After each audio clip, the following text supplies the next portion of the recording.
Olá, amigas, amigos, estamos aí de volta com muitas saudades das minhas atividades, minha possibilidade de estar entrando em contato com esse grupo de pessoas. Boa noite, Vera, Velu, boa noite, Vida e Doçura, Solange Mendes, boa noite, Norma Lúcia, Eva Mar, boa noite, gente. Estamos aí de volta, trazendo aí a nossa alegria, nosso descanso. Foram dias muito felizes, né? Nós descansamos, conhecemos lugares novos, tivemos com um filho que a gente não via há quase 2 anos e meio por causa da pandemia. Então, foi uma oportunidade mesmo muito gostosa e a gente voltou aí com toda a força, com toda a alegria para estar com todos vocês. Mas ao finalzinho da nossa conversa hoje eu tenho uma surpresa que eu tenho certeza que vai ser muito boa para muita gente. Boa noite, Meire, Lena Reis, boa noite, Tiago, Valdineide Rodrigues, boa noite. Vamos lá, Evita Maperso, Wagner Figueiredo, boa noite. Norma Marcondes, Kátia Cavalotti. Nós hoje vamos falar de um tema que a gente fala há muito tempo, mas que constantemente as pessoas estão pedindo. Boa noite, Dinho. Dinho Chaves, boa noite aí. Nós estamos sempre convidados pelas pessoas a poder falar novamente sobre depressão. E nós então nos propusemos a falar de como eu vejo e como eu trato a depressão. Uma abordagem do meu trabalho, da forma como nós lidamos com essa doença, com esse adoecimento humano e o que a gente acredita que possa ser feito e, mais do que isso, aquilo que nós acreditamos que possa ser eficaz na vida das pessoas. Então, a nossa conversa hoje, ela começa desse lugar. Como eu vejo a depressão? Então, a palavra depressão, ela sozinha, ela não define um tipo de adoecimento, porque ela envolve muitas facetas de um quadro que esse quadro ele fica na realidade dentro das possibilidades de compreensão maior. O que eu quero dizer com isso? Primeiro, muita gente, quando a gente fala em depressão, acha que depressão é só tristeza. E a gente vai lembrar que isso não é uma realidade. Muitas pessoas veem depressão como um adoecimento orgânico, um adoecimento cerebral. E nós vamos ver que essa é uma faceta da depressão, mas não abrange a maneira como nós vemos a depressão, né? E a depressão é, para mim, hoje, né, um dos quadros mais graves que nós lidamos dentro da psiquiatria, um quadro que só vem crescendo cada vez mais e que, infelizmente, mesmo com toda a abordagem que é oferecida pela mídia, que é oportunizada em diversas palestras, ela não é bem compreendida, ou melhor, né? A gente diria assim, ela não é bem aceita internamente pelas pessoas, sejam elas as próprias portadoras desse transtorno ou os seus familiares e as pessoas que estão ao seu redor. Nós não podemos começar sem lembrar uma coisa que é uma realidade. A depressão, né, é uma endemia, né, que vem crescendo, e a Organização Mundial de Saúde considera e levanta números, estatísticas, afirmando que até 2025, ou seja, daqui 3 anos, a depressão vai ser a terceira maior causa de adoecimento das pessoas e também de morte das pessoas. Nesse sentido, é importante que a gente se lembre, né, que se ela é uma doença que vai ser a terceira maior causa, né, de adoecimento, de morte até 2025, ela não é só uma doença grave. Ela é um quadro, né, que precisa cada vez mais ser acompanhado, ser observado, ser cuidado com maior carinho. Muita gente, né, muita gente não consegue entender o adoecimento porque nós vemos muito a doença quando há um abatimento físico, a pessoa perde peso, a couro, ela vai se deteriorando fisicamente, e muitos deprimidos não apresentam aparentemente o quadro. Muitos deles, inclusive, conseguem viver socialmente como se nada tivessem vivendo. E ainda é importante que a gente se lembre de que a doença, né, muitas vezes é muito grave, mas por fora a pessoa pode disfarçar, pode se colocar de uma forma,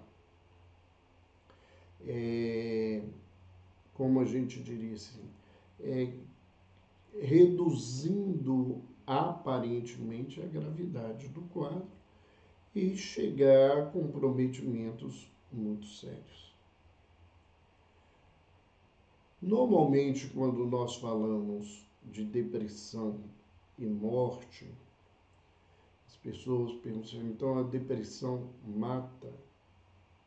E eu lembro que a depressão mata muito mais do que as pessoas às vezes entendem. Por quê? Porque a depressão é a maior causa de suicídio no mundo.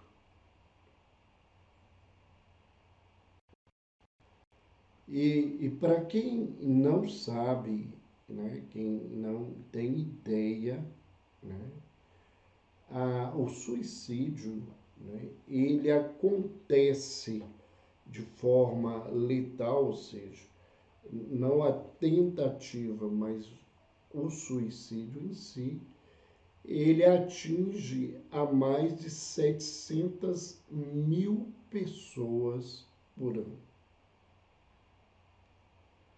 Há um trabalho que levanta que a cada 40 segundos morre uma pessoa de suicídio, né? E que esse número ele não é exato.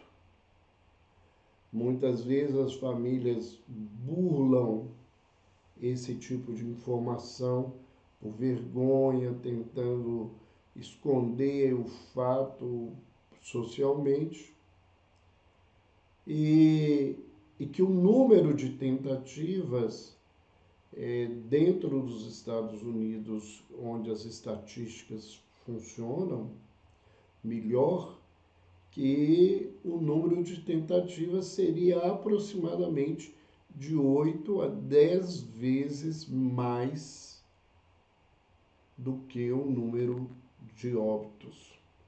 Ou seja, que aproximadamente de 6 a 7 milhões de pessoas por ano tentam suicídio. É uma taxa bastante alta, né? E como a depressão é a maior causa do suicídio, né, nós podemos dizer que a depressão toma essa conotação de gravidade em mortalidade por causa principalmente do suicídio. Como que a gente vai abordar o quadro? Primeiro, quando o paciente chega, a gente normalmente vai deparar com duas situações. Uma situação são de pacientes que estão deprimidos, muitas vezes é o primeiro episódio, o primeiro quadro, e que eles nunca receberam nenhum tipo de tratamento. Uma outra situação, que particularmente no meu trabalho é muito comum, é receber pacientes deprimidos, graves, que passaram pela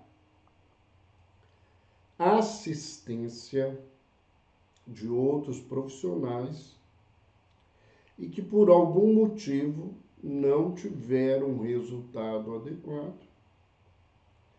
E essas pessoas, né, elas estão sem resposta ao tratamento, ou mesmo fazendo tratamentos adequados, elas estão resistentes à resposta, né? São essas duas situações basicamente, que a gente vai deparar. Nós estamos vendo, vez por outra aqui, alguém pedindo solicitação para participar, né? Nós não abrimos normalmente para participação ao vivo, mas se você tem alguma pergunta, alguma questão sobre o tema depressão, pode colocar no chat. Nós, no finalzinho, vamos voltar às perguntas e vamos tentar responder essas perguntas para as pessoas que estão nos acompanhando.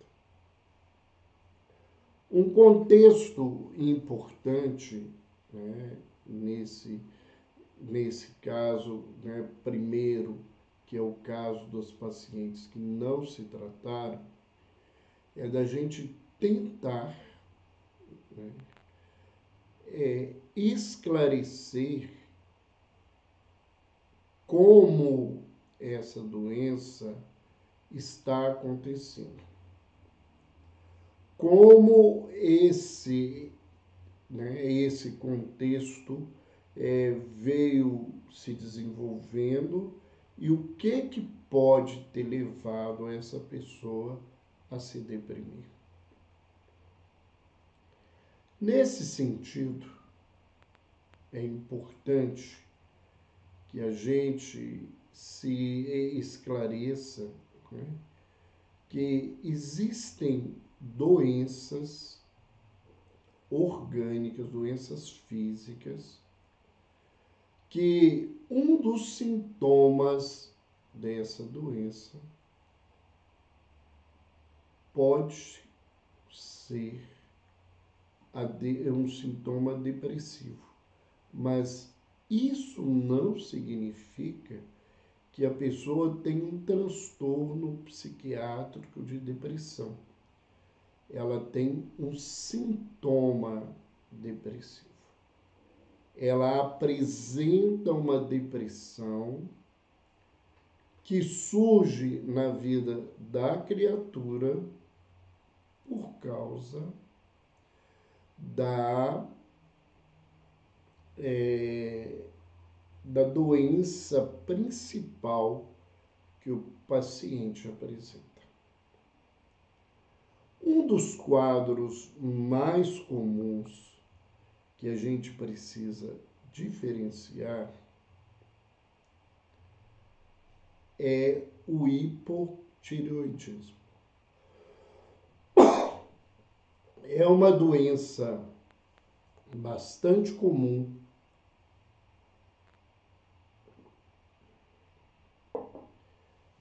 nas mulheres, principalmente nas mulheres, e a disfunção da tireoide, provocando uma baixa produção hormonal, tem como um dos resultados para o paciente a presença de sintomas de depressão. Então, quando você consegue fazer o diagnóstico, quando você consegue que a pessoa possa, né, identificar esse quadro e tomar o hormônio, repor o hormônio, em pouco tempo os sintomas da depressão vão desaparecer sem necessariamente tomar algum tipo de antidepressivo. Mas nós temos doenças outras que também levam à depressão, e uma delas, né, que é muito comum, que é o câncer, e os cânceres crônicos, em que a pessoa vai tendo experiências muito difíceis, ele vai apresentando também essas alterações, né, sem que necessariamente nós estejamos diante de um quadro de depressão clássica. podendo, né, e se afastando os quadros de depressão por questões físicas, nós vamos caminhar, né, para entender que tipo de depressão que essa pessoa tem. Então, nós vamos ver, né, que há várias manifestações entre os transtornos mentais, onde os sintomas depressivos são marcantes. Desde o transtorno de depressão maior, que é um tipo, né, de depressão grave, onde a pessoa só apresenta episódios de depressão. Essas pessoas, conforme a gravidade do quadro, conforme a estrutura psíquica do paciente, ela pode ter algum tipo de delírio ou de percepção delirante e apresentar sintomas psicóticos num quadro de depressão. Geralmente, esses sintomas psicóticos, eles têm um conteúdo depressivo, um conteúdo de negativismo, um conteúdo de pessimismo, de culpa, de um sentimento imenso de culpa, porque ele está diretamente relacionado com o transtorno de humor depressivo, nesse caso. Esse diagnóstico, e nós vamos ver aí os outros quadros para poder auxiliar o entendimento, não é uma coisa muito simples. Né? Por que eu falo que não é muito simples? Porque nós temos um outro grupo grande onde há sintomas de depressão, que são os pacientes portadores de transtorno bipolar. Então, o transtorno bipolar é também uma doença muito grave. Essa doença se manifesta em ciclos, onde a pessoa tem ciclos de depressão, né, que o humor vai lá embaixo, com todas as ideias ruins, inclusive com a possibilidade, como em qualquer quadro de depressão, vir ideias, tentativas e até se chegar ao êxito letal do suicídio. Nós temos, nessa situação e nesse contexto, é importante lembrar, né, a alternância com fases de elevação do humor. Essas fases de elevação do humor, elas podem não ser muito intensas, né? Então a disforia não é tão intensa no indivíduo, a euforia não chega ao seu ponto máximo, né? E nesse caso, né, o indivíduo tem episódios que nós chamamos de hipomania, ele está com humor elevado, mas não tão elevado, mas ele pode chegar ao extremo de não conseguir dormir, de ficar dias agitado, movimentando, e inclusive com delírios de grandeza, com todo esse quadro psicótico também. Mas como muitas vezes ele apresenta uma hipomania, uma elevação pequena do humor, E o que se percebe é o quadro de depressão, o que é queixa do paciente, o que a família percebe é isso, porque quando ele está um pouquinho mais eufórico, é bom, porque ele faz muita coisa, ele produz, ele trabalha mais, as pessoas não relatam esses quadros de hipomania como se fossem algo patológico, anormal. E a informação é que ele só tem depressão. Isso é muito complicado, porque o tratamento de um quadro só depressivo, ele é diferente de um tratamento de um quadro de transtorno bipolar.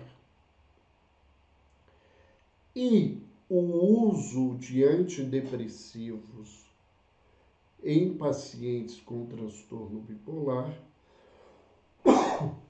podem provocar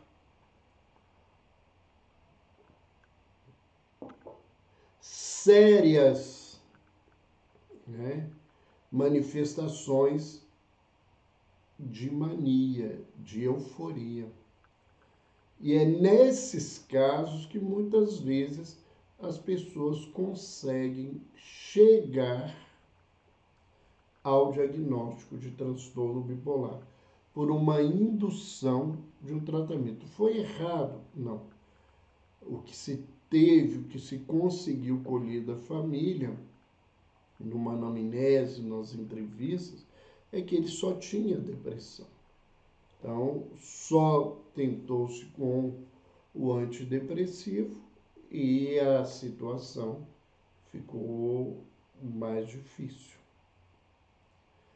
Mas além desses quadros de transtorno bipolar e de depressão maior, nós temos episódios de depressão, onde a pessoa vai ter uma única crise de depressão na vida dela, vai se tratar e depois disso volta uma caminhada normal. E nós vamos ainda ter os transtornos depressivos recorrentes, onde a pessoa tem crises de depressão recorrentes, não é como o transtorno maior, tão grave, mas eles periodicamente apresentam crises de depressão. E a gente ainda tem os quadros de transtornos de depressão e ansiedade. Na realidade, o diagnóstico é um transtorno misto de depressão e ansiedade. Todas essas situações de depressão são situações complexas, são situações difíceis. E se elas não forem cuidadas, elas podem deixar sequelas muito graves, elas podem cronificar em muitos casos, e mais do que isso, a pessoa pode chegar a uma situação aonde ela não dá conta de lidar com os seus próprios problemas, e nesse contexto, nessa situação, essas pessoas, elas podem não vencer o desejo de se matar e chegar ao suicídio.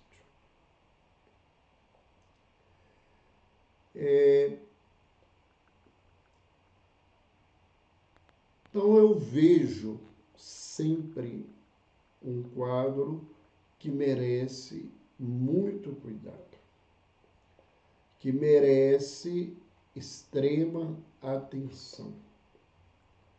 Eu vejo ainda que independente de ser só o diagnóstico aí da depressão, mas que todo transtorno mental, ele é uma doença que atinge integralmente o ser. E a gente lembra que toda doença, ela atinge a criatura como um todo.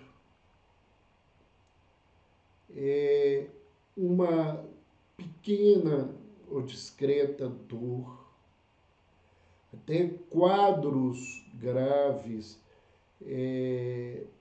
do aparelho respiratório, do aparelho circulatório, do câncer, quadros endócrinos graves, eles não atingem um órgão. Eles têm repercussões sistêmicas.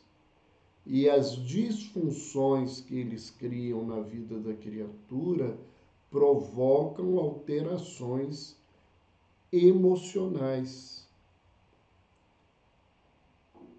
E as alterações emocionais, né, a gente ainda associa a visão espiritual que nós temos da doença.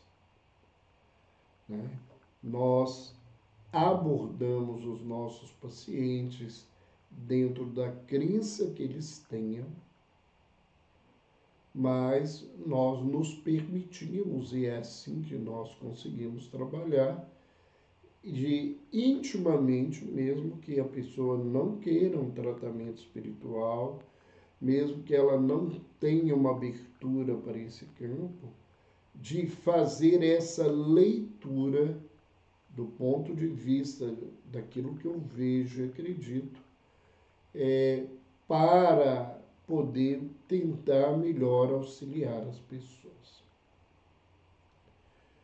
Eu sempre lembro as pessoas que estão me escutando e que estão me conhecendo há pouco, né? Como eu tenho uma caminhada dentro do movimento espírita anterior à minha formação de psiquiatra, né? Dentro da faculdade, no período da escola, eu comecei a estudar e a buscar vivenciar o espiritismo. Eu tenho essa abordagem, os pacientes sabem, e a grande maioria dos meus pacientes me procuram porque esperam que eu ofereça uma abordagem em espiritualidade, sempre respeitando os limites, tanto éticos, porque eu não estou ali para transformar ninguém em religioso, nem obrigar ninguém a frequentar nenhum tipo de religião, e respeitando a crença do outro, usando a linguagem do próprio paciente para tentar auxiliá-lo. E certamente a abordagem mais diferenciada que eu tenho e que eu posso oferecer aos meus pacientes é a abordagem do ponto de vista espiritual. Por que eu falo isso? Porque o trabalho farmacológico, a orientação do tratamento, como nós vamos apresentar aqui, dentro dos parâmetros e dos protocolos da área de saúde, um profissional que estuda e que tenha o cuidado com o seu trabalho, ele pode oferecer, e alguns até terem melhores habilidades do que eu no uso da farmacoterapia ou da possibilidade da orientação terapêutica desse trabalho. Eu entendo, né, que as pessoas, né, elas são indivíduos, seres integrais, né, que têm um componente físico, que é o corpo, tem um componente emocional, é a mente, né, e tudo aquilo que ela traz, e que ele é um espírito na sua essência. Então, para mim, a questão básica do adoecimento das pessoas é uma falta de harmonia da alma, já que Emmanuel faz uma afirmativa no livro O Consolador, psicografado por Chico Xavier, que saúde é a perfeita harmonia da alma. Então, quando eu perco essa harmonia, né, eu me desconecto do Criador, como diz o espírito Joseph Gleber no livro Homem Sadio, né, que ele disse que saúde é a real conexão da criatura com o Criador. Quando eu me desconecto dessa relação, que não nos cabe discutir isso aqui, isso é muito intenso. As pessoas podem achar lives, não só no meu canal, mas como tem muitas palestras gravadas há anos, em que eu mostro e falo sobre esse processo de desconexão ou conexão.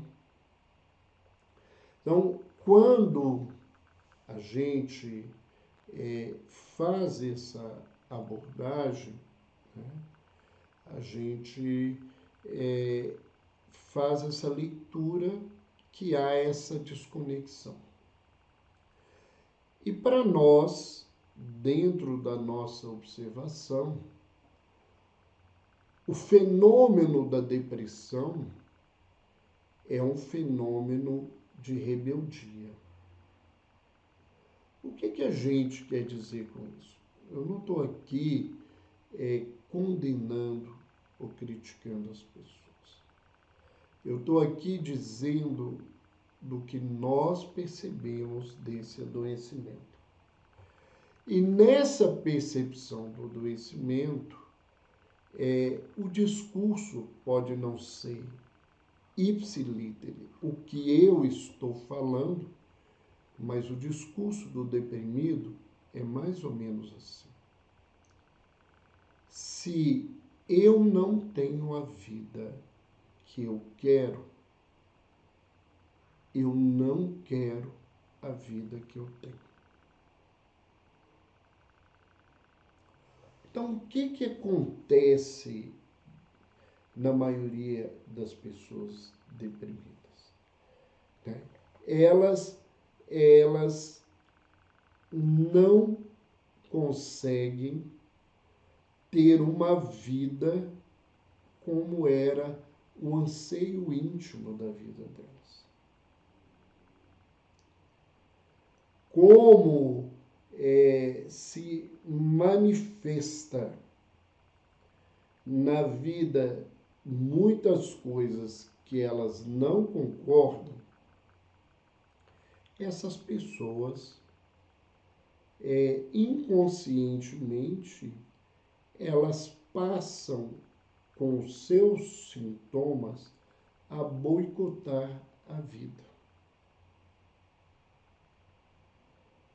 Elas não querem as coisas, não têm prazer, não têm vontade, só têm tristeza, elas não querem conviver, não querem relacionar, muitas vezes não querem comer, tudo é ruim, tudo na vida faz com que ela não goste, e como ela não gosta, se muitas vezes ela não vai diretamente para a questão do ato do autoextermínio, ela vive como se ela se matasse um pouco o tempo todo.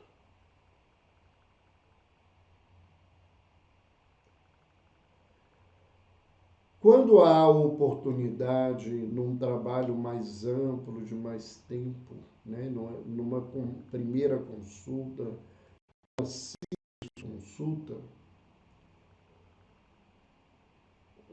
a gente não tem como conversar isso com os pacientes.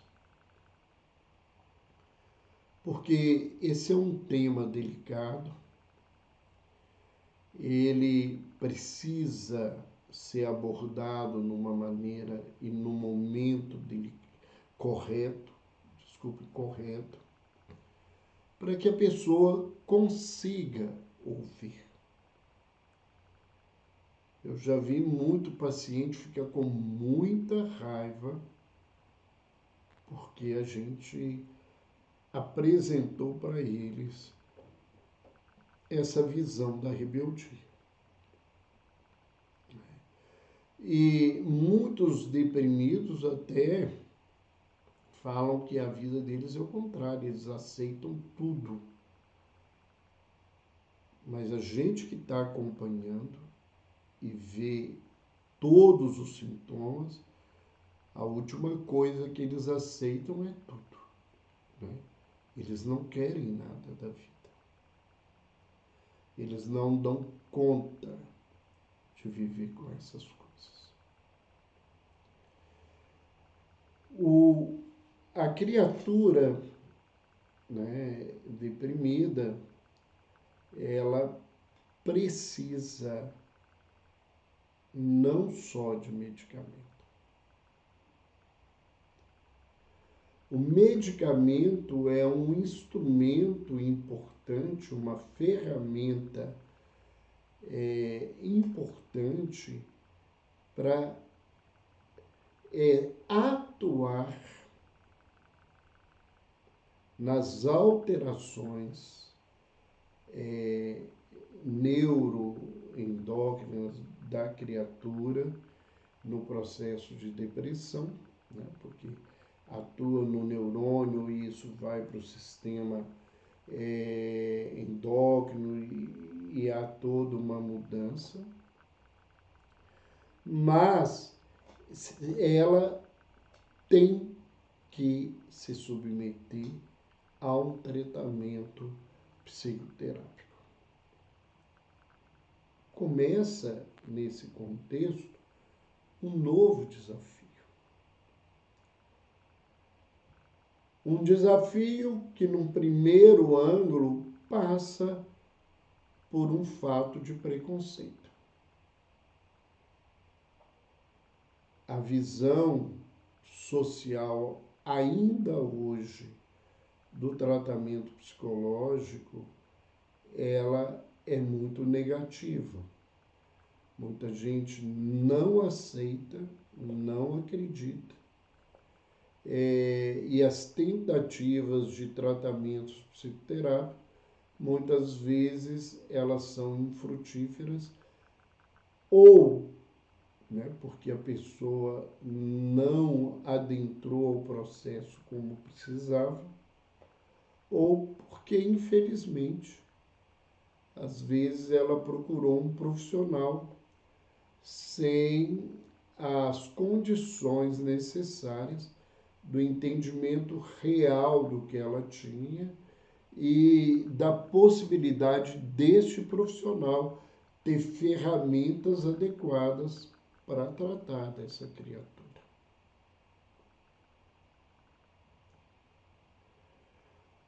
Outro fator importante é a busca da espiritualidade.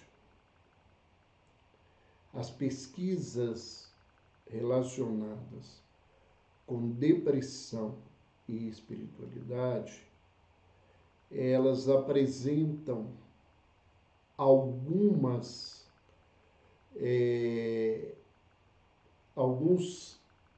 tópicos importantes da gente refletir. Primeiro, né, que dentro de uma avaliação nesse campo, nas pesquisas, as pessoas que têm uma prática religiosa, não que elas tenham uma religião, né, sem nenhuma prática, né? Infelizmente nós temos muita gente aí que diz que tem uma religião, mas não é praticante. Essas pessoas que têm uma prática religiosa, elas adoecem, elas deprimem menos. Não é que elas não deprimam, elas deprimem menos.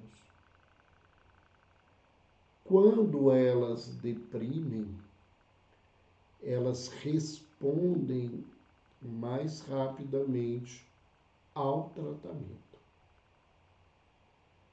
E com isso, elas melhoram mais rápido e o tempo de adoecimento foi pequeno. E nesse tempo de adoecimento pequeno, a pessoa consegue, na verdade, ela se coloca, né, em melhores condições após a doença. Por que isso? É só porque tem uma religiosidade? É também porque tem uma religiosidade. Porque o sentimento de fé, os mecanismos, as ferramentas da espiritualidade para lidar com a culpa, com o perdão, né? Quando as religiões têm uma sustentabilidade positiva na vida das criaturas, isso é muito importante. A ajuda da comunidade religiosa, o apoio que as pessoas recebem dentro das estruturas, né, e das instituições religiosas, é outro fator que ajuda essa melhora. E a prece e outros elementos que mudam, né, a sintonia mental do indivíduo, né, inúmeros trabalhos mostrando que a prece muda realmente, né, o mecanismo de funcionamento cerebral, de liberação dos neurotransmissores, de recepção desses neurotransmissores, dando mais facilmente uma sensação de bem-estar. Então, todo esse conteúdo é importante, lembrando que as pessoas que têm um maior nível de religiosidade, elas geralmente se permitem tratar mais, né? Elas se cuidam mais, elas bebem menos, elas têm o uso de menos drogas, elas buscam situações mais saudáveis para cuidar delas próprias. E essas criaturas, então, têm uma resposta diferenciada ao tratamento. Por que, né, é tão complicado esse processo de tratamento e por que os deprimidos respondem com tanta dificuldade às terapêuticas? Isso é uma verdade. Primeira coisa, por um tratamento inadequado. O que eu chamo de tratamento inadequado?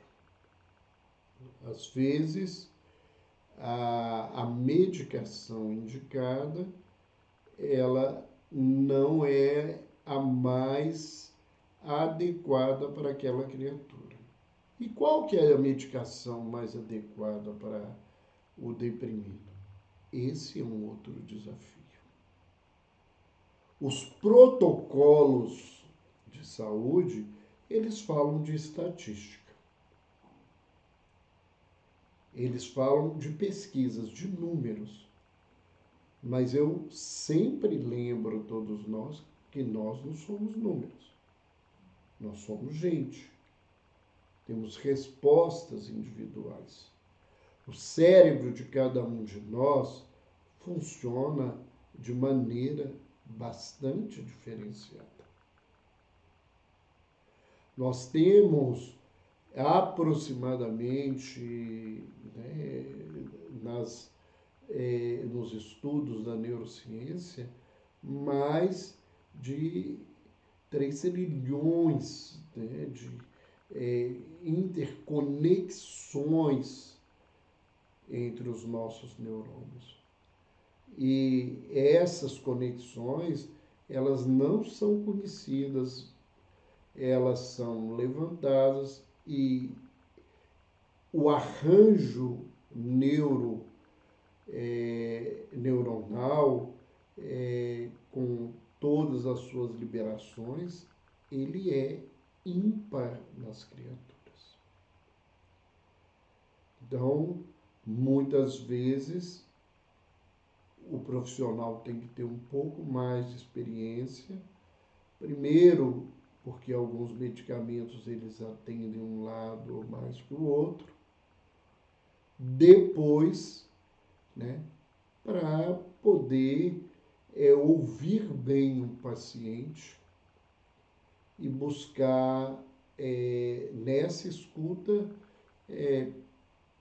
dosar ou trocar medicamentos conforme os relatos que os pacientes trazem. Quando a gente ainda fala de medicamentos, nós não podemos nos esquecer de que muitos são os efeitos colaterais e os efeitos adversos desses medicamentos. E as pessoas que sentem esses efeitos, se elas não são preparadas ou se elas não são bem orientadas e acompanhadas, elas podem tomar medo do remédio e parar com o tratamento.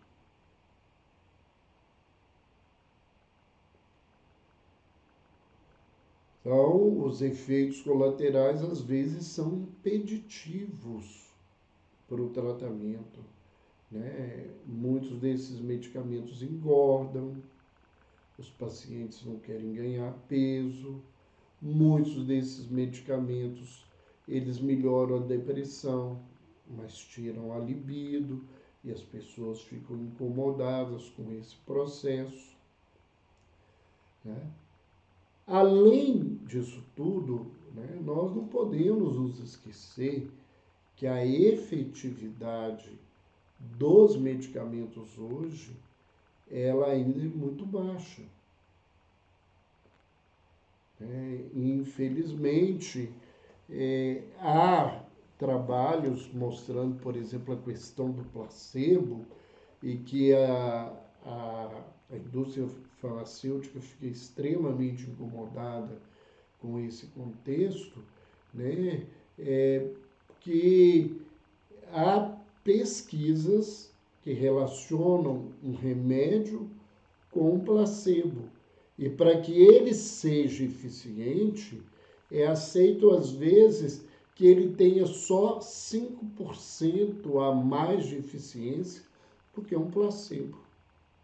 E vão me perdoar, nesse contexto aí, eu acho que esse 5% não é do remédio, não. É, às vezes, da ligação terapêutica, né, médico-paciente, que funciona, e nós enfrentamos realmente bastante dificuldade nesse contexto. Outro fator é que muitas vezes o tratamento só é medicamentoso. E grande parte da população brasileira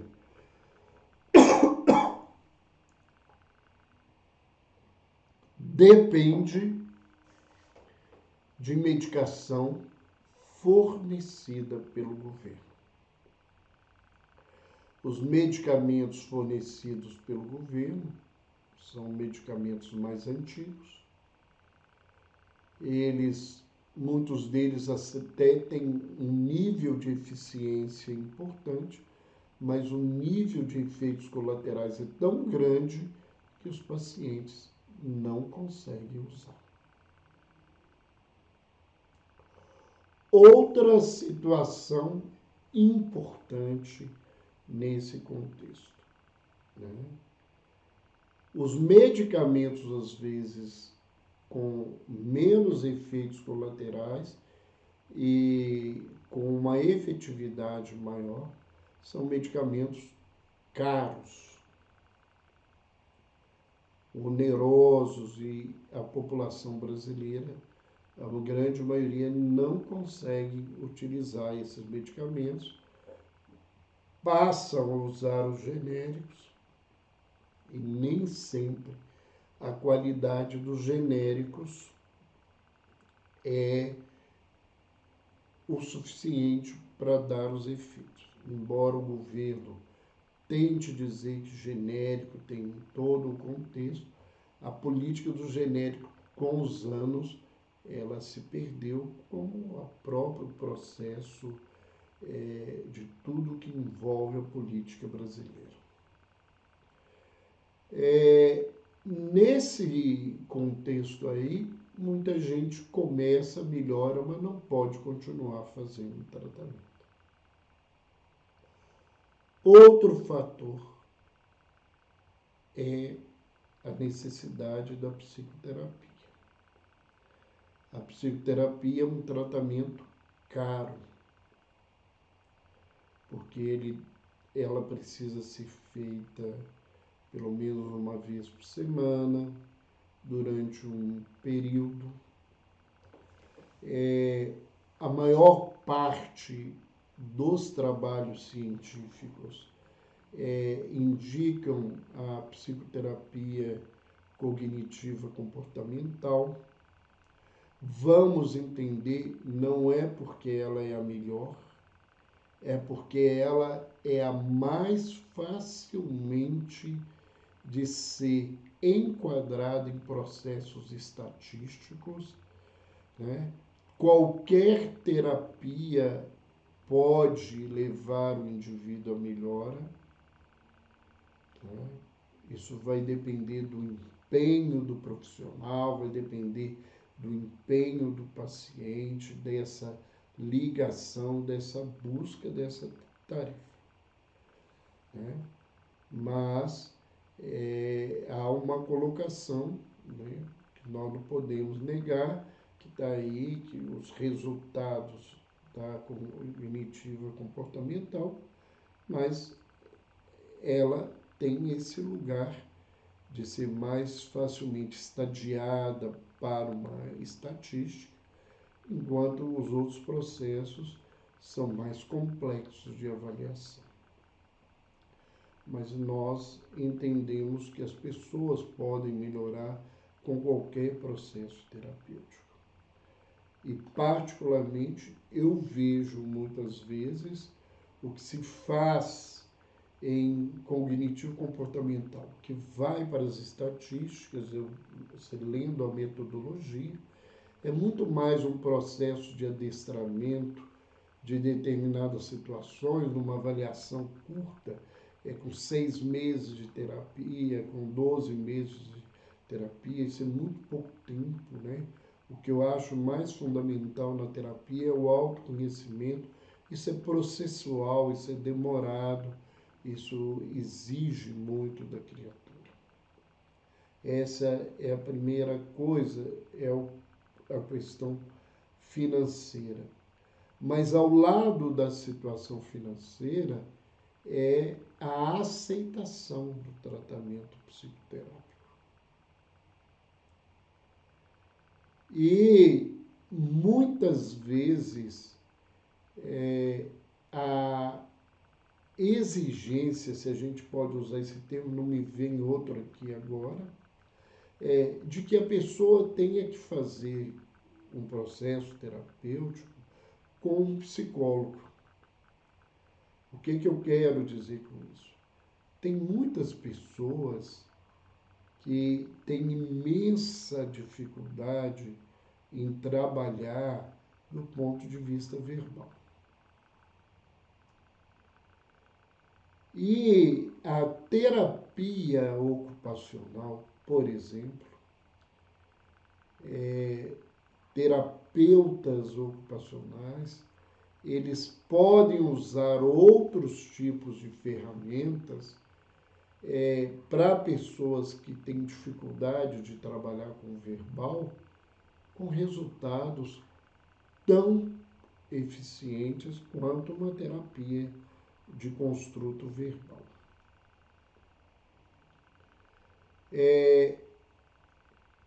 A terapia para o deprimido, né, ela exige uma compreensão do que seja a sintomatologia da depressão, né, e de como abordar esse paciente, principalmente como monitorar essa criatura, se ela está melhorando ou não. Por que nós estamos dizendo isso? Por causa dos riscos de autoextermínio. Então, nós vamos ver, né, dentro desse processo, que o indivíduo ele tem dificuldades nesse campo, mas a própria estruturação do sistema de saúde dificulta esse nível de abordagem. A questão da espiritualidade, ela envolve também a questão da aceitação e do consentimento das pessoas em se submeterem a tratamentos nesse nível. Hoje, né, o pessoal que trabalha com mindfulness tem diversas ferramentas para ajudarem esses pacientes. Esses pacientes geralmente têm problemas de sono, isso pode melhorar.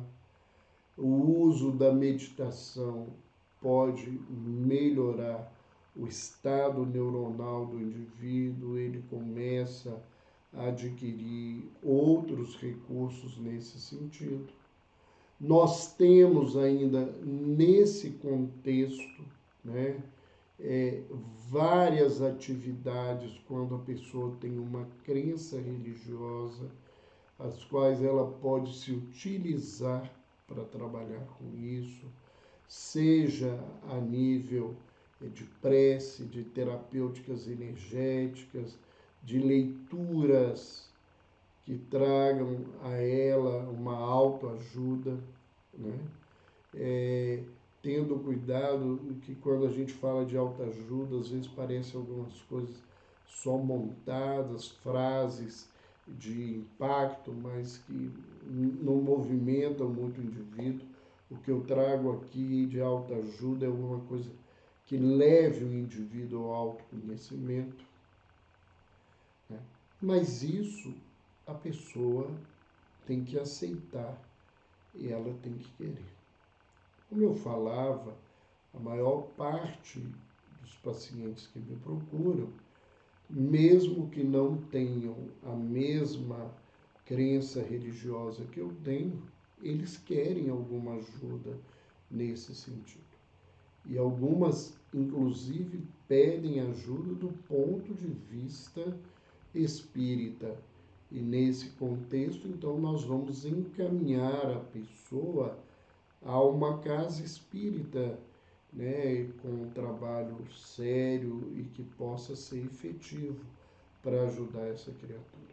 Mas se ela é católica, se ela é evangélica, budista, se ela é umbandista, né, sempre falo que é importante o conhecimento dessas ferramentas em cada religião, para você pedir o indivíduo para buscar ajuda, para fazer esse trabalho, né, nesse sentido. A medicina de estilo de vida, né, que é algo que está crescendo, nós falamos sobre isso há poucos dias, né, uma abordagem que praticamente está vinculada ao nosso século, embora as informações elas são milenares, muito delas, trazem coisas que são importantes na depressão, né? Por exemplo, a higiene do sono, o trabalho de uma dieta saudável. Cada vez mais nós temos a consciência que o funcionamento intestinal adequado, né, ele auxilia e melhora nos quadros mentais, principalmente na ansiedade, na depressão, que esses quadros mentais, eles alteram muito o funcionamento gastrointestinal. Então, uma dieta saudável, né?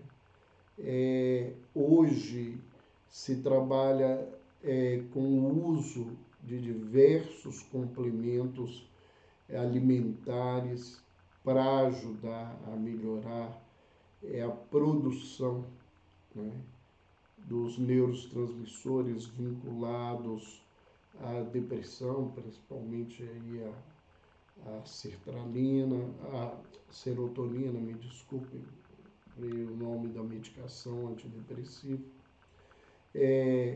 o uso, né, de probióticos, prebióticos, né, essa coisa todas ajudando o funcionamento da flora, exercícios físicos.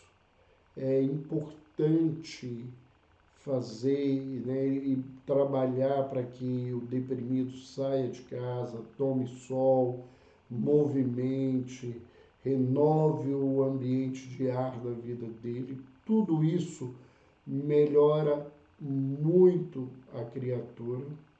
Então, nós vamos vendo que todo esse contexto, ele pode ajudar, né? Sustentar relações saudáveis.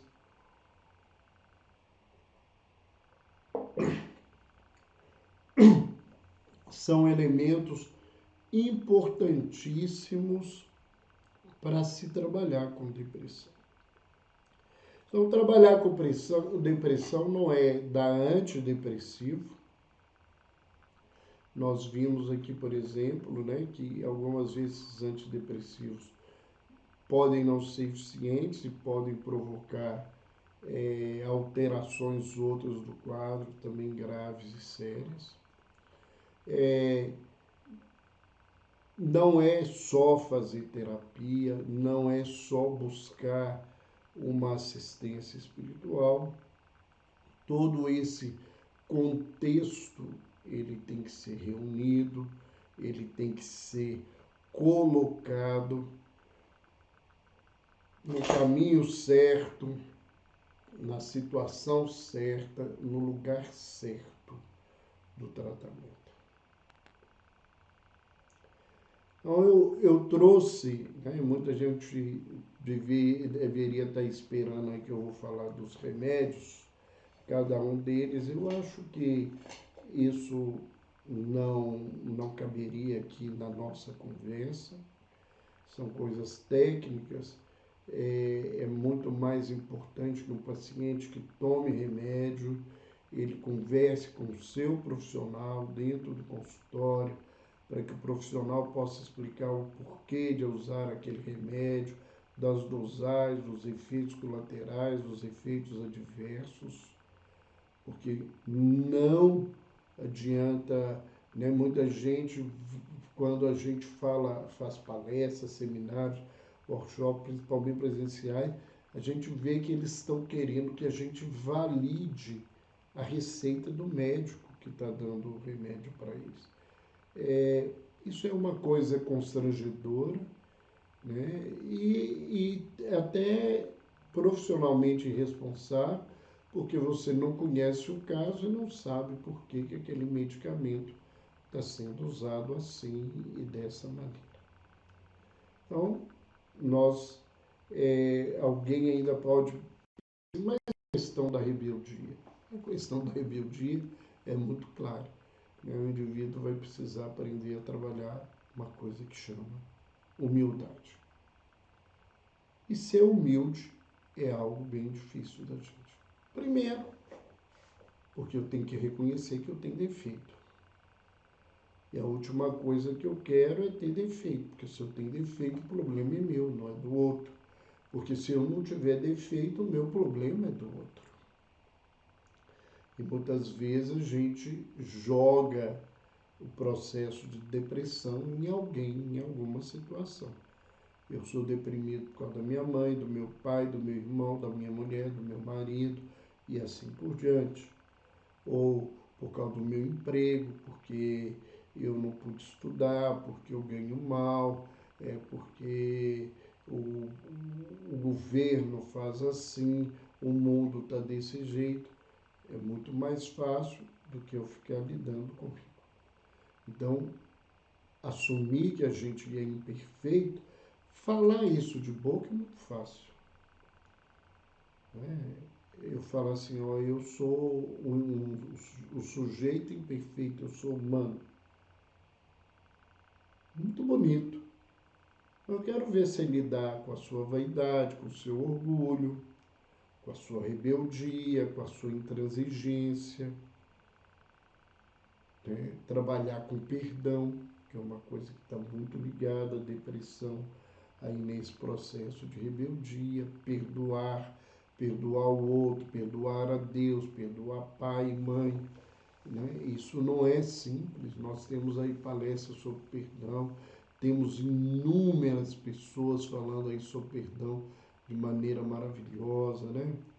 O Rossandro, esse grande amigo nosso, esse coração querido, ele tem um curso de perdão muito bonito. Eu tive a oportunidade já de fazer, em que ele traz bastantes recursos para quem precisa trabalhar com perdão. Mas eu tenho, na humildade ainda, né, que assumir que eu tenho virtudes e que eu preciso utilizá-las para me melhorar, para melhorar o outro, para melhorar a vida e sair desse processo.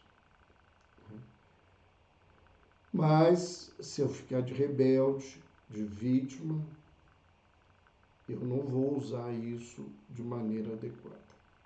Então isso também é um trabalho difícil e é interno, é pessoal. Não tem médico, não tem terapeuta nenhum que muda as pessoas. Quem muda as pessoas é elas mesmas. A gente está do lado, a gente está dando a mão, a gente está acompanhando, a gente está auxiliando a abrir o olhar.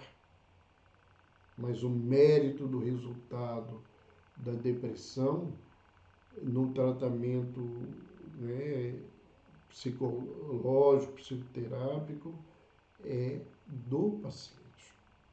É ele aceitar tudo aquilo que lhe é oferecido e modificar a sua caminhada. Eu acho que eu fui acompanhando aqui, acredito que não tenha nenhuma pergunta, né? Nós vimos aí muita gente gostando, falando da, da nossa conversa, do conteúdo, mas eu queria, né, nesses minutos, falei que a gente tinha uma surpresa lá no iniciozinho, quando as pessoas não estavam aqui, para dar para as pessoas uma notícia que para mim é muito alegre. Não é só alegria, é uma honra. A semana que vem, nesse horário, né, nós vamos estar fazendo a nossa live e ela não vai ser feita no Instagram, por uma necessidade mesmo de mudança para gravação, poder ficar melhor, nós vamos fazê-la através do nosso canal no YouTube, nós vamos mandar o link no Instagram, nós vamos passar para todo mundo, porque eu vou ter a grata honra de poder conversar com a professora Lucelina Galvão. Então, é uma oportunidade que a gente conseguiu aí através de corações muito amigos. É uma pessoa que eu acompanho há muito tempo, que eu estou sempre ouvindo para aprender um pouco mais. Alguém, né, uma pessoa humana, uma filósofa, uma estudiosa que ensina profundamente a todos nós. Então, a semana que vem, nós vamos estar conversando com a professora Lucelina Galvão. Então, vocês vão receber esse link, esse dado, nós vamos estar conversando no YouTube, vamos estar lembrando isso no Instagram para não ter problema, vamos estar várias vezes colocando, porque, como eu digo, é uma honra a gente poder estar conversando com ela, tendo a oportunidade de aprender com essa pessoa que eu acho que faz muita diferença no trabalho que ela realiza. Nós tivemos aí uma queda, voltamos, né? Nós escutávamos hoje ela agradecendo, né, que ela chegou aí aos 500 mil seguidores dela. Eu acho que esse número é só um número, eu acredito que isso não é o importante, é o mais importante para ela, né? O importante, para o que eu vejo e a oportunidade, é de poder conversar com pessoas que acrescentam. Vocês devem ver que sempre que a gente traz alguém aqui, é porque eu acredito que essas pessoas acrescentam na visão daquelas pessoas que estão nos acompanhando. Então, muito obrigado. Foi bom voltar. Para quem chegou aí, a viagem foi maravilhosa. Eu sei que muita gente acompanhou as danças públicas do Roberto e da Joana. A gente dançou muito mais do que aquelas gravações, né? A gente foi evitando que o filho, que todo mundo fosse publicando, mas a gente, graças a Deus, teve umas férias gostosas na Espanha, em Portugal. Tivemos o trabalho dentro da doutrina espírita em Leiria, o trabalho nas jornadas portuguesas de medicina e espiritualidade em Lisboa. E estamos aí de volta com todo o nosso trabalho, trazendo para todo mundo as informações necessárias. Bom fim de noite, muita paz, boa semana, um beijo no coração de todos vocês.